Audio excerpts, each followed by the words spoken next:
అందరు నమస్కారం. ఏమయ్యా కోడిగుడ్డు మినిస్టర్ ఎక్కడ పోతివి?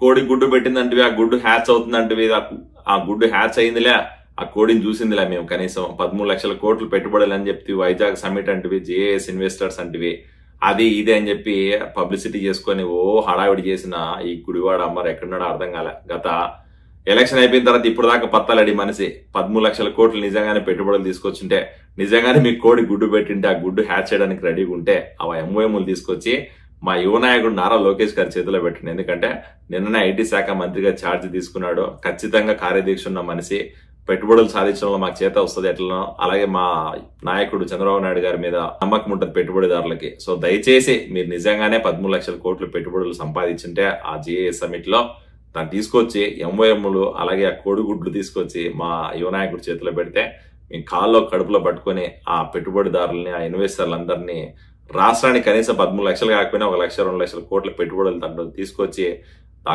కోడిగుడ్డుని కాస్త హ్యాచ్ చేయిస్తాం. ఆ కోడిగుడ్లోంచి పిల్ల బయటకు వస్తే అదే పెట్టుబడులు వస్తే మేము కనీసం నిరుద్యోగ యువతకి కొంత ఉద్యోగాలు కల్పించి రాష్ట్రాన్ని కొంచెం మళ్ళీ అభివృద్ధి పథంలో తీసుకుపోతాం. నిజంగానే మీకు కార్యదీక్ష ఉంటే, నిజంగానే ప్రజల పట్ల మీకు ప్రేమ ఉంటే, నిజంగానే మీరు ఆ 13 లక్షల కోట్ల పెట్టుబడులు ఎంఓఎంలు సైన్ చేసి ఉంటే దయచేసి ఆ పేపర్ తీసుకొచ్చి మా ఐటీ శాఖ మంత్రి యువ నాయకుడు నారా లోకేష్ గారి చేతిలో పెట్టండి. లేకపోతే మీ వాళ్ళ దగ్గర ఎవరి దగ్గర పంపించండి, చీఫ్ సెక్రటరీకి హ్యాండ్ ఓవర్ చేయమని చెప్పి మేము దాన్ని ముందుకు తీసుకుపోయి రాష్ట్రానికి రావాల్సిన పెట్టుబడులు అలాగే గతంలో ఎంఓఎంలు చేసిన పెట్టుబడిదారులని వాళ్ళని ఏదో ఒకటి రిక్వెస్ట్ చేసుకుని రాష్ట్రానికి పెట్టుబడులు సంపాదించడానికి మేము ట్రై చేస్తాం. మీరు ఎలాగో ఆ పని చేయలే. లాస్ట్ ఈరోజు ఏ ప్రెస్ వాళ్ళు పిలిచినా, ఏ మీడియా ఛానల్ పిలిచినా దగ్గర రాని పరిస్థితుల్లో మీ వైఎస్ఆర్సీపీ నాయకులు ఉన్నాడు.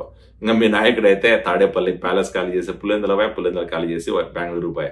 సో ఇప్పుడు బెంగళూరులో ఉంటాడో, నువ్వే ఆ వైజాగ్ లో ఉన్నావో, లేకపోతే మీరిద్దరు రాష్ట్రం ఖాళీ చేసి వేరే దేశానికి పోతున్నా అర్థం కాలే. కానీ మీరు ఎట్టుపోయినా కనీసం ఆ ఎంఓఎంలు, ఆ కోడిగుడ్లు, ఆ కోడిగుడ్డు తాలూకు పేపర్లో తీసుకొచ్చి మా నాయకుడికో లేకపోతే మా సీఎంఓ ఆఫీస్లో ఇస్తే మేము దాన్ని ఏదో ఒకటి చేసుకొని పెట్టుబడులు మళ్ళీ రాష్ట్రానికి రప్పించడానికి ట్రై చేస్తాం.